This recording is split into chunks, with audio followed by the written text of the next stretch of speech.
capacity as the chair of the Climate Caucus. Mr. Speaker, Parliament played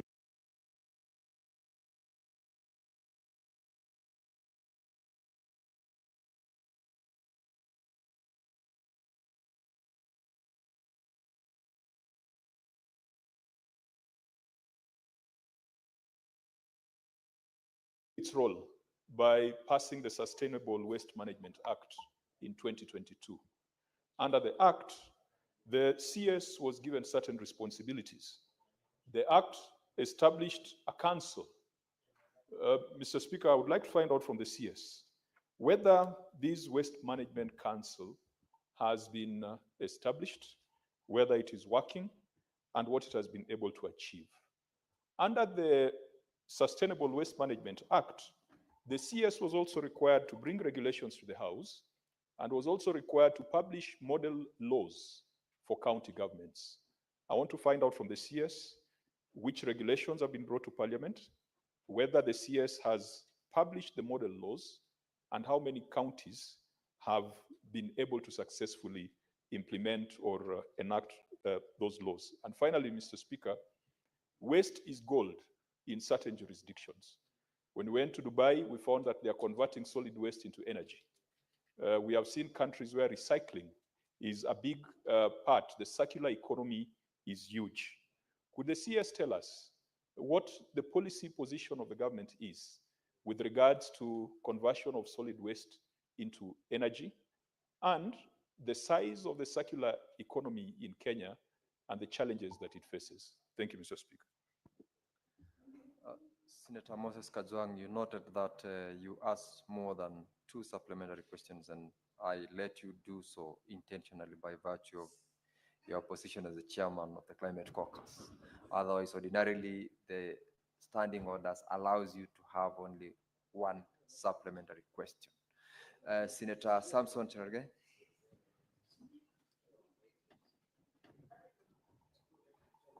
And I thought, Speaker, we should amend standing orders to include Climate Caucus as part of our committees. So, Speaker, with your indulgence, I want to also welcome Waziri. I think we were in Kaptagat and she did a good job. She's also sitting next to my voter. So I'll support her naturally because she's sitting next to my voter. Mr. Speaker, I want to ask the CS, we have agreed there are many policies on waste management. Our city, Nairobi, Mombasa, Eldoret, Kapsabet, Homa Bay, and all the towns and cities and urban centers are being choked by, including Bomet town, are being choked by waste. Mr. Speaker, the NEMA is seated here, and I hope I've seen the DG. What are they doing about illegal dumping and solid waste management in this country? Because whenever you drive, Mr. Speaker, you see waste all over. In fact, Nairobi is the worst. I think the county government and governor of Nairobi have left the waste to be all over, Mr. Speaker. And even in terms of estate solid waste management, Mr. Speaker, you and me know that you pay for your waste to be taken from your house wherever you live. Of course, I know where you live, Speaker, but I'll not say it for the record. But, Mr. Speaker, we have to pay. Yet we have all these policies, Mr. Speaker. What is the ministry doing in fighting against illegal dumping, in solid waste management, Mr. Speaker? Because this solid management, as the chair of climate action has said, it can be turned into gold. So can the CS give us a silver bullet on how to address this issue of illegal dumping and solid waste management, and possibly partner with other partners to ensure we can transform solid into something that we can use for the value of the economy? I thank you, Mr. Speaker. Senator Beatrice Akinyi. Thank you, Mr. Speaker, sir, and for accepting that my head of delegation was able to give more than 1 question, and I think I will ride on that privilege that he has had as his delegation. That is a Honorable Speaker, of the chairperson, Senator Honorable Speaker, I want to start by welcoming the CS, Madam Deborah, who we have worked with before, And in the delegation, I also see a former DG of NEMA, Ayub Aiman, I worked with, and an officer was very passionate about environmental issues then. I hope he still is. Madam Honorable Speaker, my question is that how often does the CS engage with the counties as intergovernmental forum, as was envisaged in the Constitution 2010? Honorable Speaker, I notice a number of these issues are also touching on counties. And if the CS was engaging the counties on this meeting, a number of them would be thrashed. Madam Honorable Speaker, I also wanted to know from the CS if the county environment committees are in place, are working, because NEMA is a member of that, and how staffed are their decentralized offices at the counties? Mr. Speaker, sir, because you only see one or two officers, which is not proportionate to the members that we have and to the service that we want offered. Thank you, Mr. Speaker, sir. Senator Manzo. Yes, Mr. Speaker, to implement what is in C, the long-term waste management and monitoring strategies, I want to ask the CS what budgetary allocation does he have in this financial year to be able to implement all this which is asked in this question, because without a budget, really, it's not possible, Mr. Speaker. Senator John Kinyo.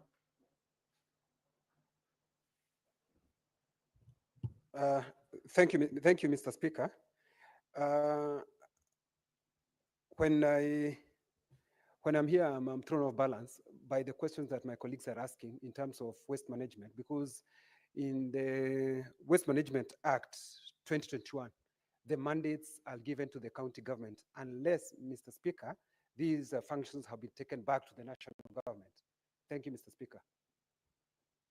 Did you ask a question to the CS? No. It's for the CS to tell me whether maybe these functions have been taken back to the national government. Very well, thank you. And lastly, Senator Onyonka. Thank you, Mr. Speaker. This matter is so weighty that I wish we had more time to interrogate it, but I believe that at some point we may have to. I wanted to ask the CS, in a nutshell, if you look at all the issues that has been brought up by either at that time, I'm talking about in the 80s and 90s up to now, at that time the issue was with municipal councils, then we had county councils, and then we've now come in where we have counties, and of course all these matters have been devolved. And I just want to come, Mr. Speaker, to the city of Nairobi. Why, Mr. Waziri, why are we not able, just as a people who are intelligent and reasonable, why are we not able to get a system which is self-sustaining, which is reasonably designed and made in such a manner like other countries do, so that we can manage our garbage? Isn't it, Waziri, because many of us in this house and elsewhere are the ones who are actually the ones collecting the garbage and making billions and billions out of it, instead of setting up basic infrastructure which is available? You even have donors. There are donors who want to give us some of these infrastructure so that we set it for free. And yet, every time an idea comes about how we are going to fix the issue of garbage in Nairobi, it dies somewhere. Same way, why are we not able to have? Kindly be specific in the question you want to ask the Honorable CS. Can the minister tell us whether the reason why Nairobi cannot collect its garbage and manage it is because of the corruption which is endemic in our government, in our county governments, and all the government departments which are involved in this? That's why we can't move. Honorable CS, you now may proceed to answer the questions from the various senators. Thank you, Honorable Speaker and honorable members. Yes, as a ministry, first of all, we've worked on the policy. We have strategies, we've had regulations that have been reviewed, which are really of international standards. But as you know, we are at national level, it's all about policy. The implementers at the county level, since waste management is devolved. And one of the new regulations that we have passed, as I said earlier, was the extended producer responsibility, where the polluter pays principal. What does that mean? It means like the plastic bottles of soda. The producer must be able to see the life cycle of these plastic bottles. We should not find them in the rivers. We should not find them anywhere contaminating. So there is some money that should be given. They pay something because of the pollution. Now, these are the resources that we intend to use in order to improve waste management, and as Senator Onyonka has talked about, review the sustainability. I also want to inform the chair of climate that one of the things that we are also looking into is FLOCA, where we know that county governments are being given resources in order to implement FLOCA. One of the areas that they can also review is waste management. And so we'll be supporting them, guiding them in terms of establishing the material recovery facilities, and again, ensuring that we are having circular economy implemented at county level. And so we've written advisories again to the counties, and we continue engaging with counties. Our meeting again is scheduled in the coming weeks, where we'll be meeting the governors to explain to them the EPR and see how we can implement. Again, one of the neglected and so-called vulnerable people are the waste pickers. And we are seeing how, again, we can incorporate them into these cooperatives so that we can ensure that there is sustainability, and we are empowering them and creating green jobs for Kenyans. So these are, again, deliberations we'll have at with the governors. But for counties, we have the county directors routinely meeting. I believe there was a meeting 2 weeks ago where the NEMA team was able to meet them. And again, we continue supporting them even in matters of implementation. But yet again, they are the key implementers of waste management. Regarding the question of tackling residential waste management, as I had said earlier, it's really about convening the polluters. I think, you know, behavioral practices vary in communities. We cannot say, Honorable Esther, that we can tell everyone to change their behavior, but yet again, we can talk to the polluters. And yet again, we can capacitate human resources that can support us in training, whether it's at the school level, the community level, among others, in matters of waste segregation and matters of hygiene and reduction of health risks. And so those are, again, areas that we are looking into, engaging the polluters to see how they can support in improving the behavioral practices. But ultimately, it's about having the human resource capacity. When you're talking about sustainability, the human resource that are able to ensure that the environments are clean, and this is through resources which can be found in the EPR, FLOC, and also resources that have been given to county governments. So they should be able to allocate some of the money for waste management, for establishment of material recovery facilities, for having the human resource, and implementing the rest. So the other question was Senator Muma, who asked, I think we've answered that we have strategy, regulations, and enforcement, and we have intergovernmental relations are strengthened, and we have routine meetings. We sent a gazette notice for asbestos, that is safe removal and safe disposal of asbestos in Kenya. But then we cognizant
our environment, and again, working with the KFS and the State Department of Forestry to ensure that we move to the biodegradable bags. So far, we've not had the one that meets optimum standard. And I think if you could give us time, then we can give a comprehensive report of the bags that we have had so far. But it's something that we have tasked the foresters as well as NEMA to support in the same. For the Waste Management Council, it is being established very soon. And again, regarding the laws, we have developed model laws for the counties. And again, they should be able to use those laws. For us is regulation and policies. The county is for implementation since waste management is devolved. So again, it's critical to note, Senator Moses, you talked about circular economy. For us, 60% of the waste that we produce is organic waste, of which some can be utilized as fertilizer, and again, as a proportion can be used for methane production and also energy. So for waste to energy of this, the comprehensive, only 5% can be used for energy. Yeah, 5% of the waste. So conversion to energy is a limited amount.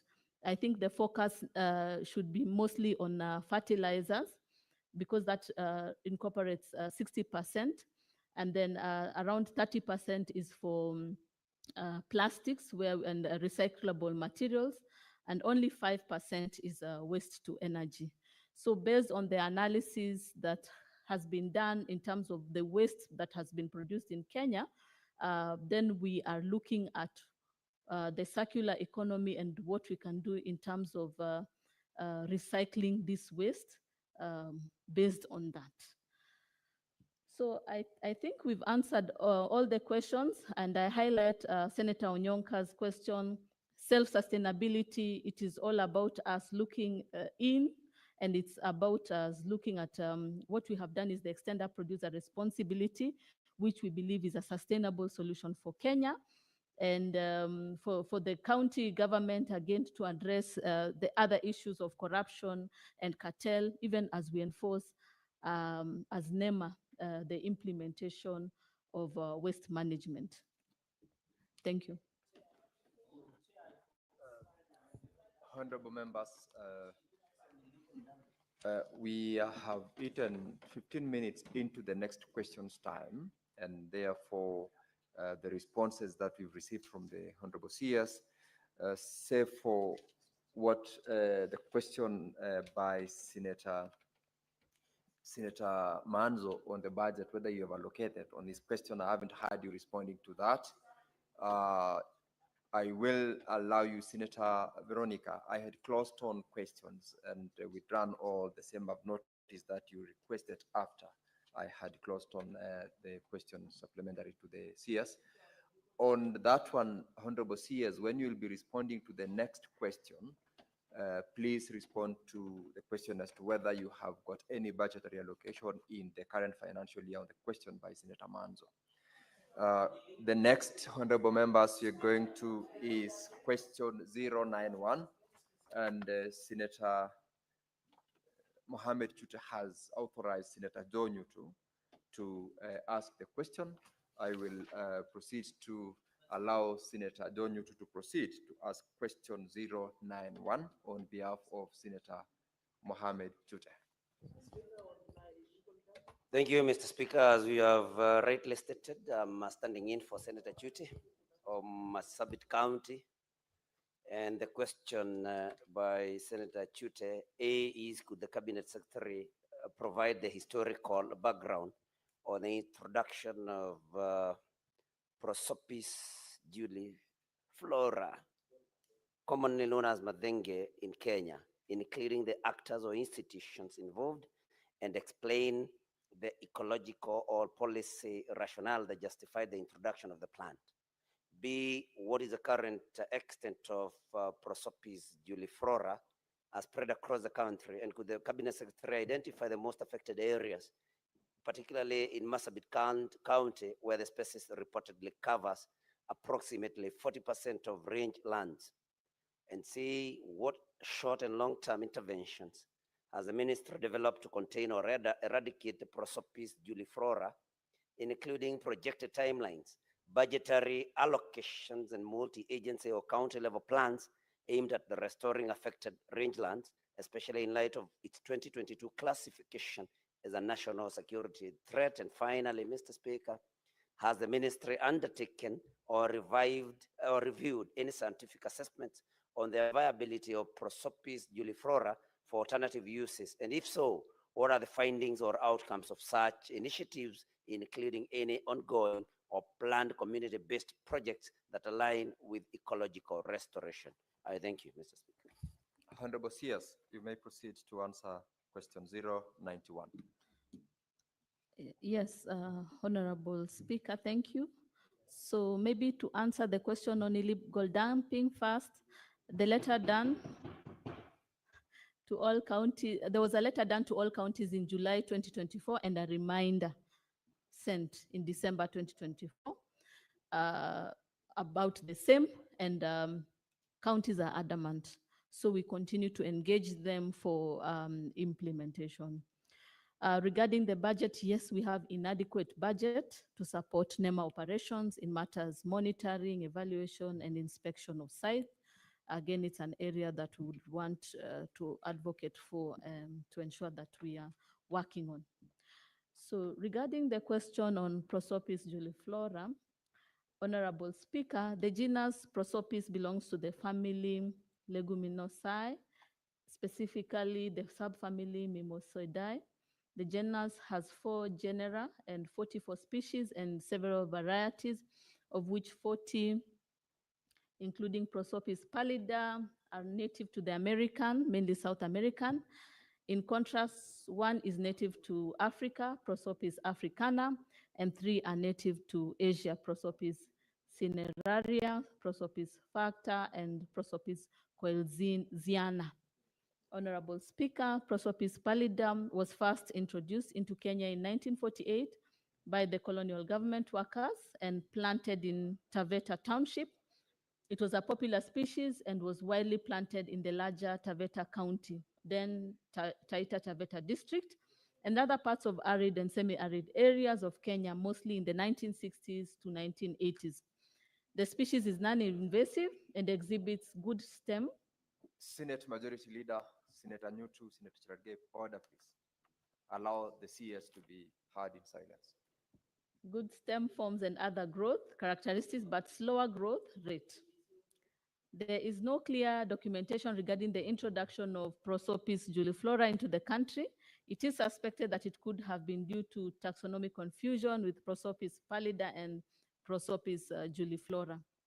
The fast growth of Prosopis juliflora and adaptability to dry conditions made it more popular to communities in most of the 1980s and 1990s, where it was widely introduced to many districts such as Turkana, Baringo, Isiolo, Marsabit, Garissa, Tana River, Taita Taveta, Kajiado, Kilifi, Mombasa, Wajir, and Mandera, among others.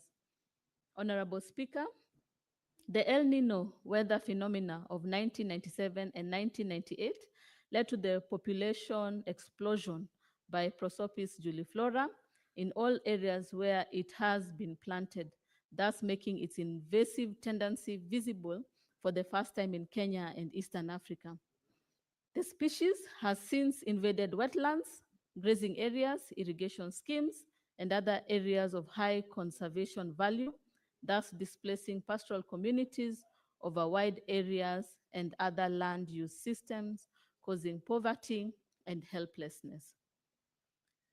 Regarding question B, to identify the most affected areas, Honorable Speaker, the most recent assessment of Prosopis juliflora cover is estimated at 1.12 million hectares in 22 counties. Turkana County is the largest, estimated at 361,000 hectares, while Marsabit has a prosopis cover of 142,000 hectares. The most affected areas of Marsabit County are Loglogo, Moyale, Loyangalani, Maikona, Kor, North Hor, Malabot, Martidorop, and South Hor, among others. This is Annex 1. So regarding the short and long-term interventions, Honorable Speaker, the ministry began responding to Prosopis challenge by jointly undertaking baseline studies between 2000 and 2002 to determine the status and the impact of the species in Kenya. A major output of the study was the first national workshop on integrated management and control of Prosopis species 2003 that led to the formation of the first national Prosopis task force in 2004, which was later transformed into a steering committee for the first pilot project on integrated management and control of Prosopis in Kenya. Baringo was used as a pilot site between 2005 and 2008. Members were drawn from key government ministries, environment, agriculture, livestock, education, including universities, lands, and international agencies such as WWF, CABI, ICRAF, UNEP, UNDP, and FAO, and several NGOs and CBOs. Representatives of the 6 affected counties, then districts, were also included, namely Baringo, Garissa, Mandera, Tana River, Turkana, and Taita Taveta. Honorable Speaker, the government is undertaking the following initiatives in the management of Prosopis species. For short-term interventions in 1999 to 2001, we conducted a national survey to determine the status and impact of Prosopis species on livelihood and environment. The first sensitization workshop at the national level on integrated management and control of Prosopis species was held in October 2003, and followed by a second one in 2007 and a third one in 2015. Several others at the county level in all the affected counties have been carried out in 2016 to 2024. Between 2004 and 2006, the government secured technical support from development partners such as FAO to undertake a pilot integrated management and control of Prosopis. Activities included mechanical control through thinning and pruning, killing stumps, producing various products, and biological control. Expanded Prosopis management skills from Baringo to other affected counties, starting with the most impacted such as Turkana, Garissa, and Tana River. And in 2009, piloted the production and marketing of Prosopis charcoal in Garissa, Tana River, and Baringo counties, leading to the formation of Charcoal Producer Association. Again, the activities included facilitation of the formation of Charcoal Producer Association in affected counties to support sustainable production and trade in Prosopis charcoal. Existing associations include Tana River, Baringo, Garissa, Kajiado, among others, annexed to. Strengthened community capacity to manage Prosopis spread through training, field days, exposure visits, and the establishment of East Africa Center of Excellence in Prosopis research in Marigat. And developed value chains on Prosopis utilization in sawn timber, animal feeds, and human foods, biomass, energy, construction poles, charcoal, biocar, briquettes, wood, carvings, and honey production, among others. Charcoal production is the most popular value chain, which is estimated with an estimated annual value of 54 billion. In financial year 2024 to 2025, a draft Prosopis strategy was developed through a series of workshops and meetings involving the larger stakeholders, including the Ministry of Finance, Ministry of Energy, Ministry of Devolution, Office of the Attorney General, and the Ministry of Interior. And it is now in the process of being finalized by end of financial year 25-26 by the Ministry of Environment, Climate Change and Forestry in 2025. The list of activities have been annexed 3. The long-term interventions in financial year 2024-25, a draft national Prosopis Strategy and Action Plan 2025 to 2035 has been developed through a series of workshops and meetings involving the larger stakeholders, including the Ministry of Environment, Climate Change and Forestry, Ministry of Agriculture, Ministry of Finance, Ministry of Energy, Ministry of Devolution, Office of Attorney General, and the Ministry of Interior, FAO, ICRAF, Center for Agriculture and Bioscience International, that is CABI, Council of Governors, and community associations. It is now in the process of being finalized by end of financial year 25-26 by the Ministry of Environment, Climate Change and Forestry in 2025. Honorable Speaker, the ministry has also facilitated the interim piloting of the National Prosopis Strategy through the development of the county Prosopis spatial management plans in Baringo, Isiolo, Marsabit, and Tana River counties.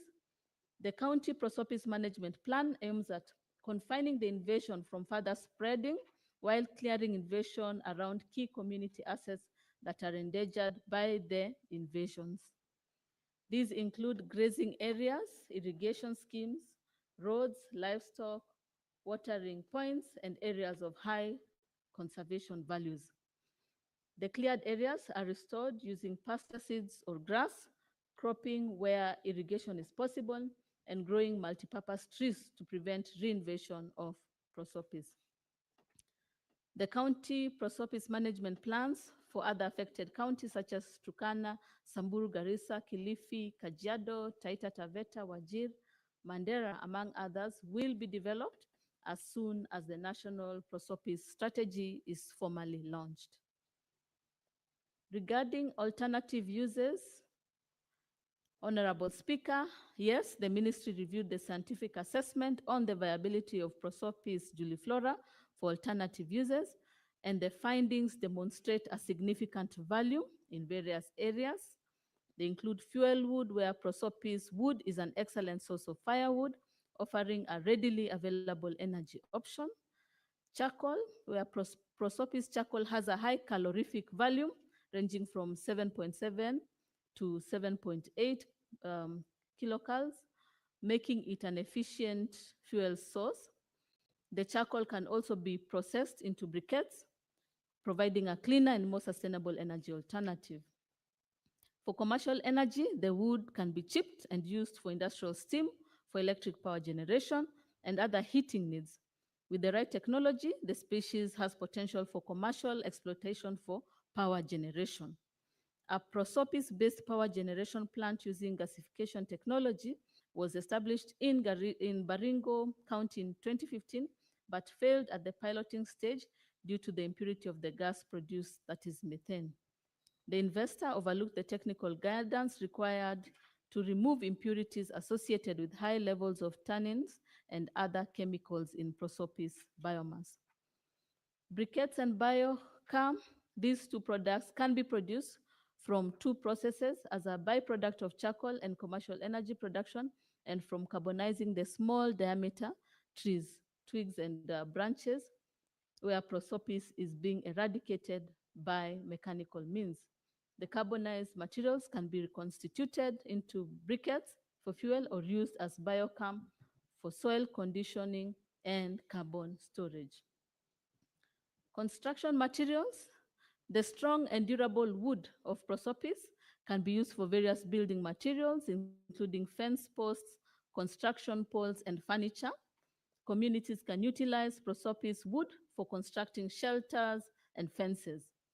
Prosopis produces very nutritious pods with high contents of proteins, carbohydrates, or sugars, and minerals that can be a viable substitute for cereals as raw materials for the commercial production of livestock feeds.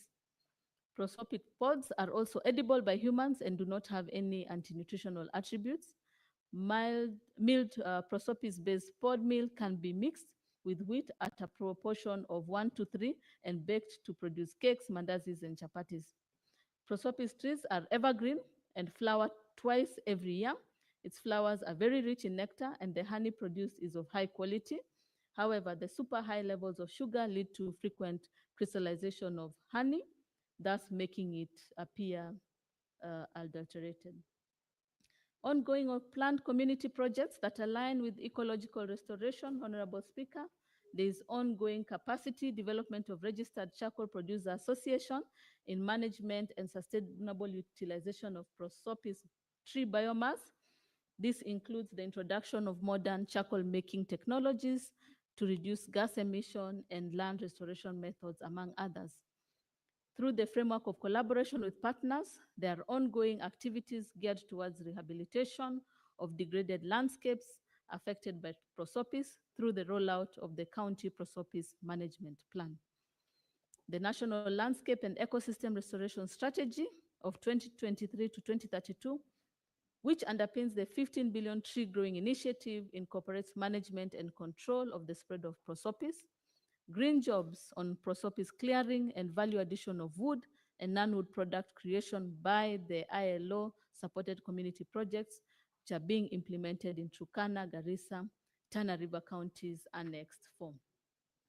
The ministry and partners are also implementing other projects that are partly addressing the management of prosopis juliflora in some of the affected counties. These include the FLOCA and the KEWASIP, that is Kenya Watershed Service Improvement Project, among others. Honorable Speaker, I submit.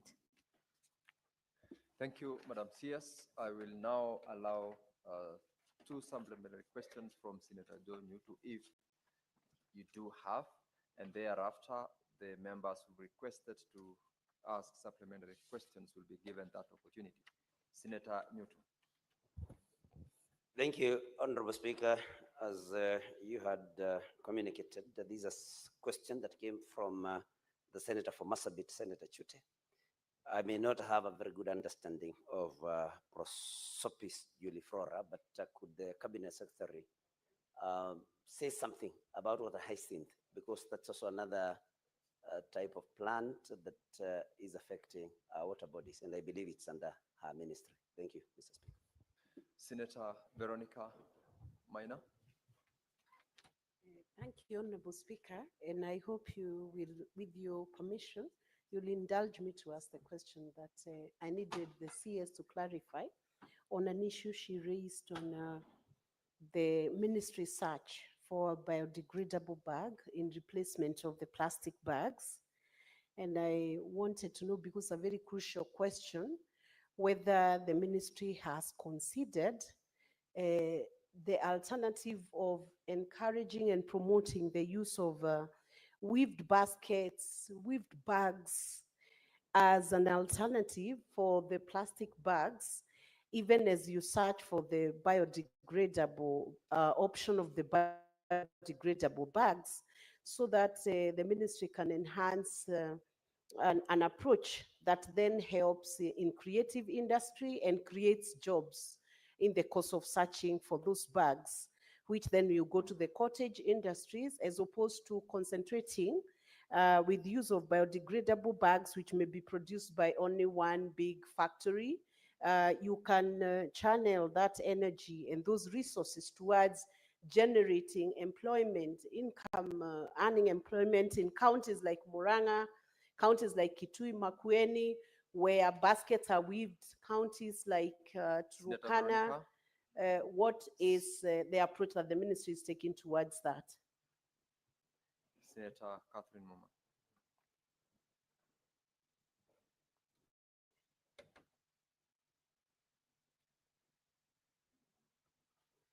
Thank you, Honorable Speaker. Honorable Speaker, I'll request you indulge me to ask two questions since the supplementary questions did not come. Honorable CS, your answer is confusing to Kenyans. On the one hand, you say that there is a strategy on management and control of prosopis juliflora, the Madenge plant, and then on the other hand, you've given a litany of the value of this plant, suggesting it is a good plant. CS, this plant since introduction, I didn't hear you say mess that it has caused in terms of the health of humans. When the thorns of the madenge plant prick any human being, the wounds get inflamed so much, even to the animals. It has caused a lot of chaos, and I did not hear you speak to that bit. And the reason this question was put is actually because the communities do not see the value. And also, all the things that you said, the good things, are not happening in any of these counties. All that production is not happening in any of these counties. Madam CS, from 1999, it is 26 years since the environmental impact assessment was done during Moi's time. I would have wanted to hear why the report of that environmental impact assessment is not being implemented 26 years later. And if you are doing something about it, I would have wanted to hear that in our time plan, we are intending to clear the Madenge plant by this time, following the following program. I have not heard that. Kenyans from those counties will not be clear on what exactly you're doing to actually manage, control, or eliminate the Madenge plant, which is causing chaos in those counties. Can you give a real timeline-related answer on what you are actually doing to ensure that the Madenge plant is moved away? Senator Manzo. Mr. Speaker, I want to ask the CS whether the Madenge tree is a scientifically manufactured tree, and if so, what are they going to do to eliminate it? Luckily, I've not seen it in Makueni, but I know when animals eat it, Mr. Speaker, they lose their teeth. So is this scientifically manufactured, or is it a natural tree, and what are they going to do to eliminate it? Madam CS, may take the floor to respond to those supplementary questions. Thank you, Honorable Speaker and honorable members. So regarding the hyacinth, I kindly request that we convene at the team to review and give a comprehensive report as has been given for prosopis. For Senator Minor, you talked about biodegradable bags, and we really appreciate your observation with regards to this. We also welcome all options, including the cottage, the weaving, among others. As I had said, research is ongoing to see which is the best in terms of acting as a seedling, and that, again, after planting, that is biodegradable at the right time. And so we are welcoming all these options as the ministry looks at and evaluates the various potting bags. Senator Muma, yes, for prosopis, first of all, it's important to note that it was introduced to address desertification. But while addressing desertification, what we've noticed is that the invasion has increased and it's proliferating and affecting various areas. So getting rid of it absolutely will again reintroduce deserts within our country. And so what we are doing is really managing it, looking at the commercial value and managing so that it does not spread. Yes, indeed, Senator Manzu, a lot of scientific research has been conducted. Some of the research looks into utilization of pests or insects to manage it. However, you know, this can again have a ripple effect. So we need to be careful even as we look at management. Right now, what has worked is what we had talked about, the pruning, among others, controlling and managing the prosopis. As we look at the commercial value and improve the value chains and also improve communities and livelihoods by utilizing the same. So again, we are looking at reviewing other scientific interventions which can be contextualized to our setting without affecting the environment. Yes, Senator Manzo. I've asked whether it is a natural tree or scientifically manufactured tree. Madam CS. Yes, Senator Manzu, it is a natural tree.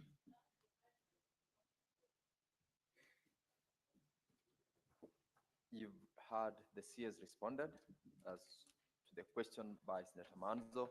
Do you have a specific timeline, Madam CS, on what action plans you have as a ministry in response to the question by Senator Muma? Yes, we will have that by October. Very well. Thank you, Madam CS. I think that brings us to a close of the question time and questions to the Honorable CS. That was question 091 by Senator Joe Chute. And Madam CS and your team, thank you for honoring the invite and for the responses that we have gotten. You are now discharged, and we wish you a great afternoon. Honorable members, now with that closure on the questions, clerk.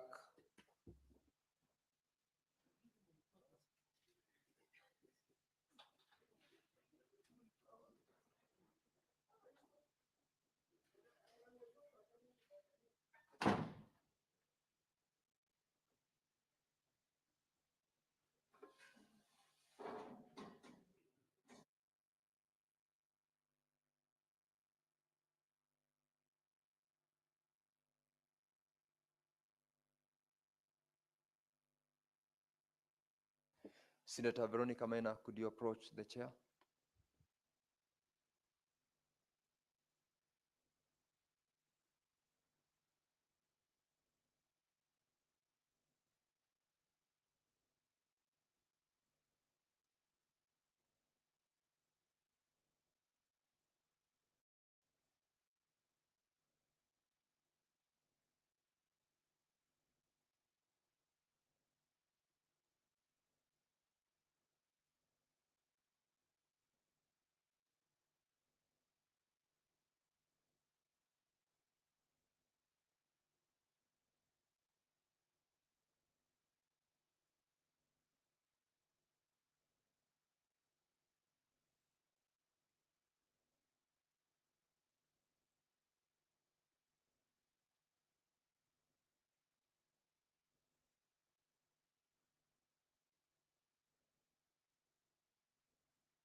Honorable Senators, for the convenience of the business of the House, I will rearrange the order paper so that we call order number 11.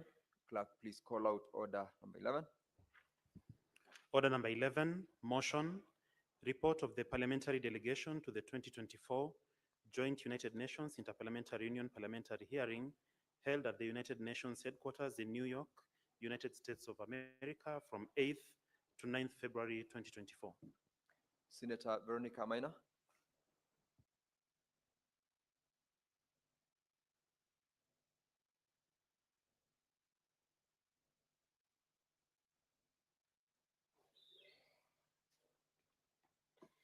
Honorable Speaker, allow me to move the House to present the report of the parliamentary delegation to the 2024 Joint United Nations Interparliamentary Union hearing at the United Nations headquarters at New York, United States of America, that was held on 8th to 9th of February 2024. Honorable Speaker, we live in a world where conflicts within and between the countries are on the rise, resulting in suffering and deprivation for millions of people, as well as a deep sense of uncertainty in the future, particularly among young people. And today, we are compelled more than ever to act urgently to restore the conditions for peace, social justice, good governance, and respect for international law. And this situation must be the one that drove the gathering that joined the Joint United Nations and the Interparliamentary Union IPU 2024 parliamentary hearing that was held under the theme Putting an End to Conflicts, Prescriptions for a Peaceful Future at the United Nations UN headquarters in New York on 8th and 9th of February 2024. And the hearing, Honorable Speaker, called IPU member parliaments to acquaint themselves with one of the priorities for the current presidency of the UN General Assembly, peace, as well as the IPU priority focus in 2024 on international peace and security. The Kenyan delegation to this meeting comprised of the following: myself, Senator Veronica Maina, Member of Parliament and Leader of Delegation; Honorable John Makali, Member of Parliament; and Honorable Anne Muratha, Member of Parliament from the National Assembly. The hearing sought to bring parliamentarians up to speed with one of the key components of the Pact for the Future, the expected outcome document of September 2024 UN Summit of the Future. This hearing was inspired by the resolution Rethinking and Reframing the Approach to Peace Processes with a View to Fostering Lasting Peace, adopted by the 144th IPU Assembly in March 2022, as well as the follow-up to the United Nations, our Common Agenda report, including one of the UN Secretary General's policy briefs on the proposal for the new agenda for peace.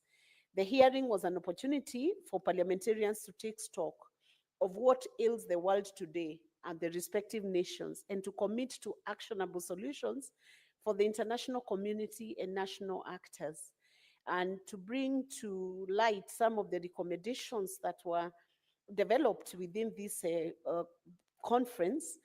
Parliaments to develop or domesticate international treaty standards to guide the responsible use of artificial intelligence and other emerging technologies in military and security contexts. This should include measures for transparency, accountability, and protection of civilians.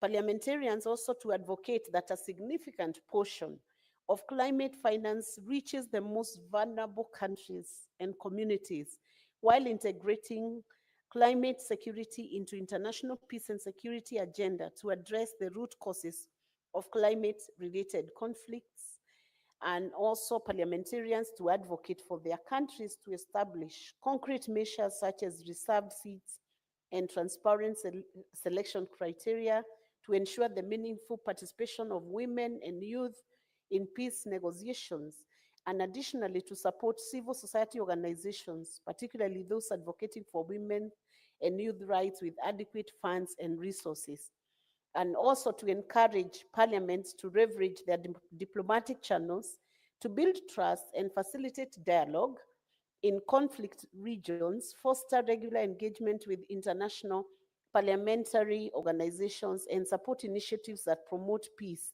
and conflict resolution, and also to advocate for the adoption and implementation of the proposal outlined in the new Agenda for Peace at the 2024 Summit of the Future, focus on reforming global governance structures, particularly the UN Security Council, to make them more representative and effective in addressing contemporary security challenges, and also to urge the inclusion of parliaments as key institutions under the transforming global governance chapter of the Pact for the Future. And Parliament should actively engage their missions to the UN to ensure this inclusion as part of their negotiation, emphasizing the critical role they play in addressing contemporary global challenges. Honorable Speaker, on behalf of the delegation that attended to this important activity, I wish to take this opportunity to thank you for the support of ensuring that Kenya was duly and variably represented at this meeting. Honorable Speaker, Article 7 of the IPU statutes mandates members of the IPU to submit the resolutions of the IPU within their respective parliament in the most appropriate form to communicate them to the government, to stimulate their implementation, and to inform the IPU Secretariat as often and fully as possible, particularly in its annual reports of the steps taken and results obtained. Now, in accordance with Article 7 of the Statutes of the IPU, it's my pleasure and very humble duty to submit this report highlighting the full discussions of the joint United Nations, UN, and the Interparliamentary Union IPU 2024 parliamentary hearing to Parliament for noting and for taking the necessary action. Let me also take this opportunity, Honorable Speaker, to commend the then Ambassador Kiboino, who received the Kenyan delegation very well, and he was at advanced stages of negotiating the country's position on the new agenda for peace, and to say that he welcomed the delegation very well and was able to brief and support the delegation throughout the process that we had, Honorable Speaker. And some of the other key points that I would want to highlight that were subject of discussion during this process was the financing for peace building, enhancing the role of Peace Building Commission, reforming the global peace and security architecture, looking for good offices, mediation for nuclear armed states, building peace and capabilities from the ground up, managing diversity in state building and peace building, disengagement and reintegration of violent extremism, peer review mechanism for conflict prevention and transition, strengthening regional organizations that then support in maintaining of international peace and security, developing standards for new technology, where the mission proposed the development of a UN-driven treaty, all standards to guide the responsible use of artificial intelligence in military and security applications, and this would ensure transparency, accountability, and protection of civilian, effective implementation of disarmament instruments. The mission urged the implementation of existing disarmament treaties and obligations to achieve the total elimination of nuclear weapons. He called on nuclear weapon states to adopt new security doctrines devoid of nuclear weapons and calibrated application of sanctions, which was a call for smart, objective, targeted, and context-specific sanctions that avoid unintended socioeconomic and humanitarian consequences, and also emphasizing on the need for review to ensure effectiveness of sanctions and minimize adverse impact. Honorable Speaker, to consider the future of peace and security, the good intentions of implementing such a report are very critical for Parliament, and it's my very humble duty and pleasure, Honorable Speaker, to present this report, submit it. It will be available for the members for its full content and application of the full text. I thank you, Honorable Speaker. Senator Veronica, just And so I move the and, report. request. Thank you. Senator Chimera. Thank you, Honorable Speaker. Mr. Speaker, as I rise to second the motion by Senator by Senator Veronica Maina. Let me first begin by appreciating and commending the delegation that attended this particular high-level IPU meeting. Mr. Speaker, personally, I am also a member of IPU, and we recently just came from, if my mind served me right, Uzbekistan in Tashkent for a high-level discussion, Mr. Speaker, on parliamentary action to social development and justice, Mr. Speaker. Mr. Speaker, if you notice the conversations that IPU undertakes, Mr. Speaker, these are fairly high-level conversations. They are thematic areas that as leaders, as politicians, as individuals, we are not able to individually legislate upon. And it's incumbent that when we attend this session, Mr. Speaker, it's not just for the idea of traveling out of the country, Mr. Speaker, but to go discuss and get much more detailed information on very many other areas in terms of the topical agenda and setting global peace and security as part of our agenda in the country, Mr. Speaker. Let me really applaud the delegation from Kenya for a job well done. And I know the report has serious contents. I want to take this chance to appeal to my colleague senators to take a minute and read that particular report. It is very informative. The discussions that go on in IPU, Mr. Speaker, mind-blogging and set the stage towards legislating on matters that have a global effect and the agenda on our people. For those many remarks, Mr. Speaker, I beg to second, Mr. Speaker.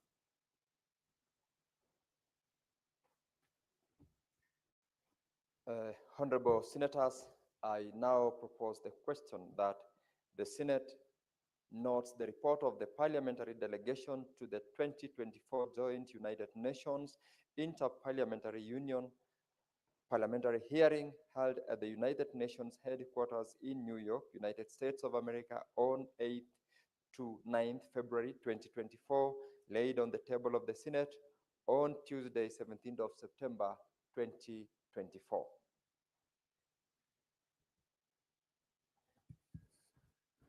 No, honorable members, there seems to be no one seeking to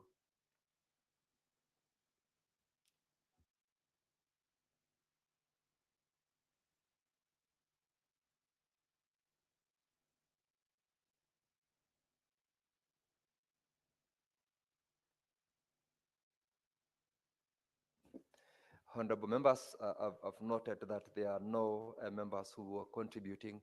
I'll call upon the mover, Senator Veronica, to reply and seek to defer the putting of the question to a later date.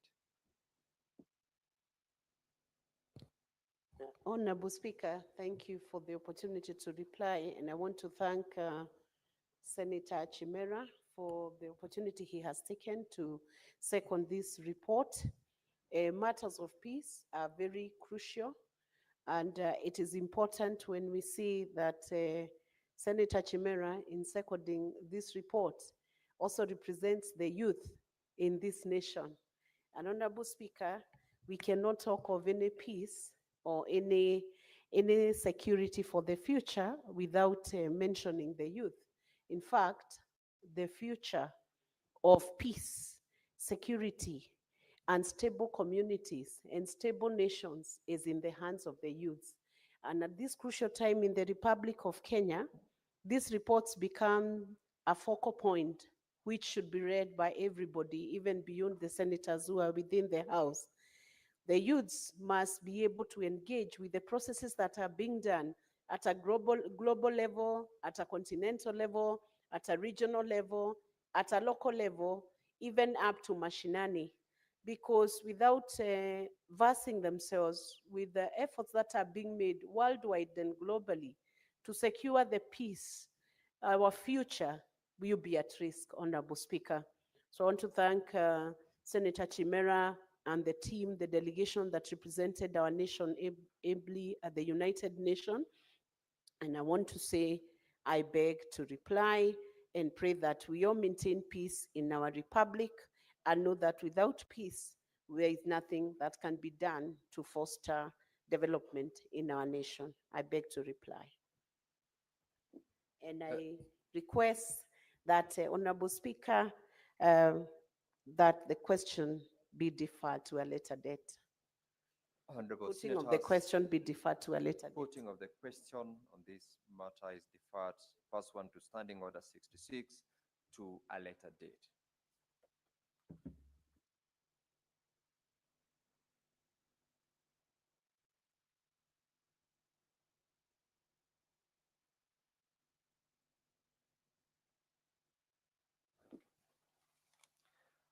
Honorable Senators, order number 8, Senator Mandago, who is the chairperson of Health. This is report on the Standing Committee on Health.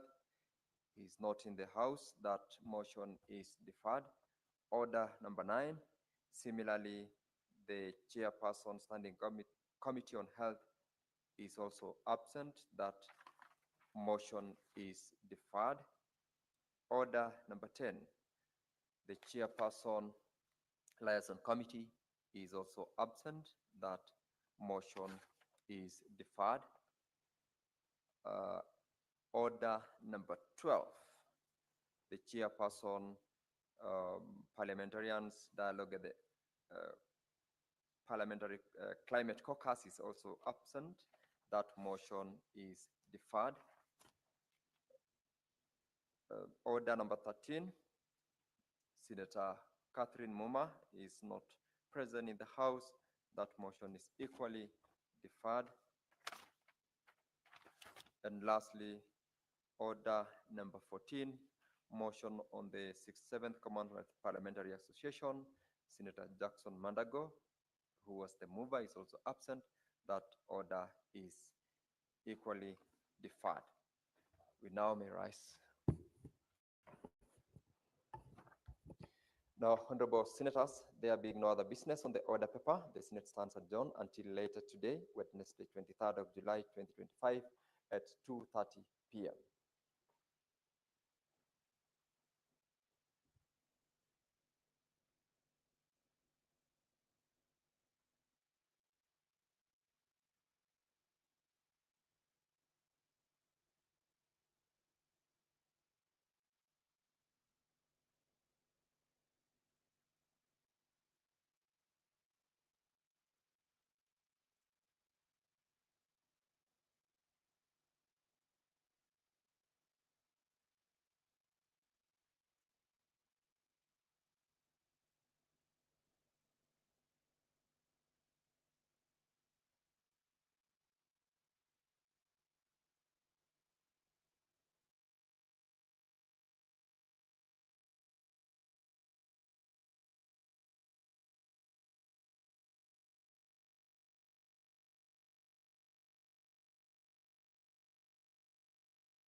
Sound Candy Talk Live News.